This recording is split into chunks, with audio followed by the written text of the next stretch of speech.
Welcome everyone to our weekly class, and we're going to speak about a subject today that has to do with our relationships with people and why sometimes all of a sudden those relationships go sour, or there's all of a sudden conflict, or all of a sudden people dislike us or cause us to feel hurt, or we hurt them all of a sudden and we didn't mean it, but it happens.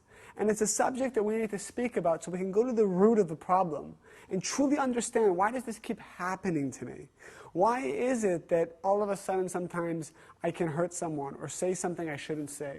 Or maybe I didn't say anything hurtful or offensive and all of a sudden just it went bad. And the Kabbalists used to always explain that it comes from the root of my intention and my consciousness. You know, my teacher Yehuda Berg used to always tell us, when something goes wrong, when something doesn't go according to plan, you need to always go back to ask yourself, where was your intention and how are you responsible for it? You know, if you're late for a meeting and there was a huge traffic jam of a 10-car pileup that couldn't allow you to get to the meeting, you would tell your boss, listen, what could I do? There was a 10-car pileup.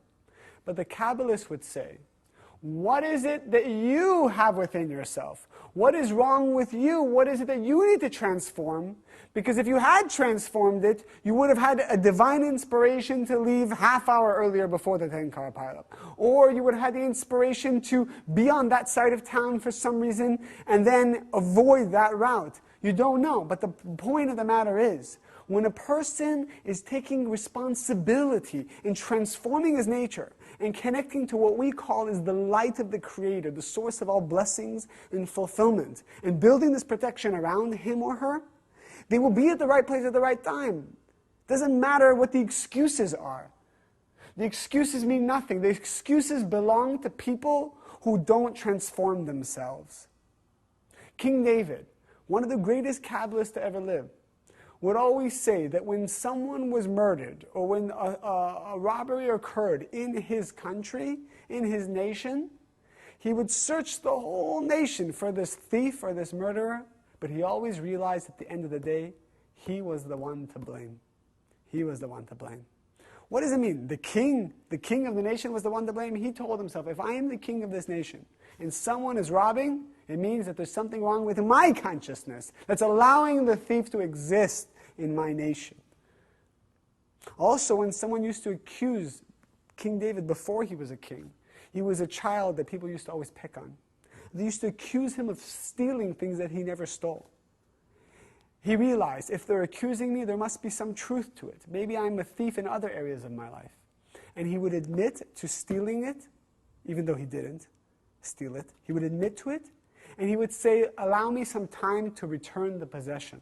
And he would go throughout the town to look for that thing that was stolen and return it. And he didn't care what people said about him. He always took responsibility. So why do our relationships all of a sudden go bad or all of a sudden go through chaos? It's because at the root of it, we're using them for something. We're using them for something for our own selfish agenda. We're using them for something that satisfies my need for love, my need for comfort, my need for even some friendship. You might say, what's wrong with having a friend? I'm using you as a friend, absolutely. In this world, we came to not use anybody. We came to become whole myself. The fact that I need to use you as my friend means I have some inadequacy in myself I need to transform. I should be able to have a friend that I can give to, not just take from. If they want to share with me, I'll receive for the sake of sharing. But it's not that I need their energy. And when I don't have their energy, oh, they're such a bad friend. Oh, you're not the person I thought you were. That's usually what happens when we're looking to take from someone and they don't give us finally. Maybe they went through a tough day and they don't give us. All chaos in relationships comes from me starting to take, me starting to use, me starting to take advantage of. And the Kabbalists say simply, I need to do restriction. I need to restrict at least internally, my mind that says I can use this person for X, Y, and Z. I need to look for other ways to not have a relationship based on taking. Most people, their relationship is based on what you can do for me.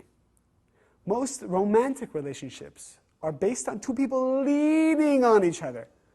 And what happens when one person is not around? This person falls. This person blames, this person attacks, this person is hurt. And maybe the person that stepped away, maybe they are wrong. Maybe what they did was hurtful. Maybe it wasn't sensitive. But the point of the matter is, if you are hurt by it, it means you have to take responsibility for something you need to transform. And it has nothing to do with the other person that left. He has his own process, and he'll have his own cause and effect occur to him by being insensitive. The fact that you attack this person for being insensitive, then you're totally disconnected from the thought of creation. You're totally disconnected from your purpose of growing into becoming a being of sharing, light, and ultimate like the Creator itself. Very important to understand this concept. Why will children repel their parents sometimes? Because the parents are using the children. Using my child. I love my child.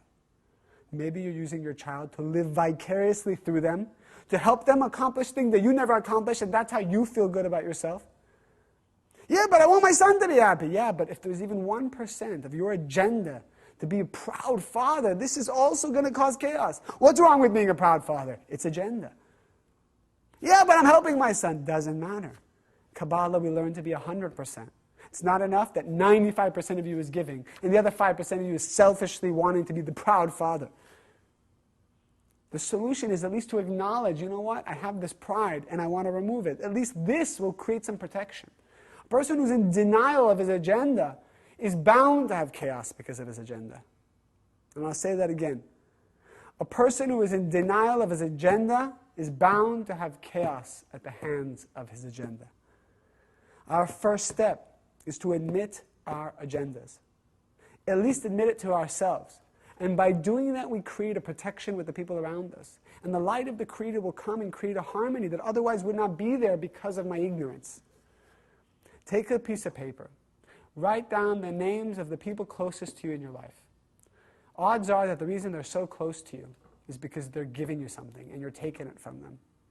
At least admit, I use this person for love, this person for moral support, this person for security, this person because one day I'll need something. Just write it all down. The first step is to admit that I have an agenda. And by admitting it, I'm already bringing the light of the Creator to at least protect me and help me have a relationship that is agenda-free, that is based on circuitry and love. And as a result, people will truly feel your energy, not your agenda anymore.